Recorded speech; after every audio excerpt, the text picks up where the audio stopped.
یہ واقعہ حضرت عزیر علیہ السلام کا، جن کا گزر ایک اجڑی ہوئی بستی سے ہوا۔ بستی کی چھتیں گر چکی تھیں، زندگی کا کوئی نشان نہ تھا۔ انہوں نے دل میں سوچا، اللہ اس بستی کو کیسے زندہ کرے گا؟ تب اللہ تعالیٰ نے ان پر 100 سال کے لیے موت طاری کر دی۔ 100 سال بعد اللہ نے انہیں دوبارہ زندہ کیا۔ ان کا کھانا جوں کا توں تھا، ان کا گدھا ان کے سامنے زندہ ہو گیا، اور یوں اللہ نے اپنی قدرت دکھا دی۔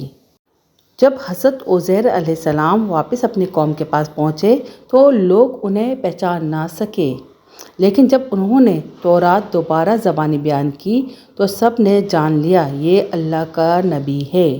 اے اللہ، ہمیں اپنے نبیوں جیسا یقین عطا فرما، ہمیں اپنی قدرت پہ کامل ایمان نصیب فرما، اور ہمارے مردہ دلوں کو ہدایت سے زندہ فرما، آمین یا رب العالمین۔ اگر آپ کو یہ ایمان افروز واقعہ پسند آیا ہو تو ویڈیو کو لائک کریں، اپنوں کے ساتھ شیئر کریں۔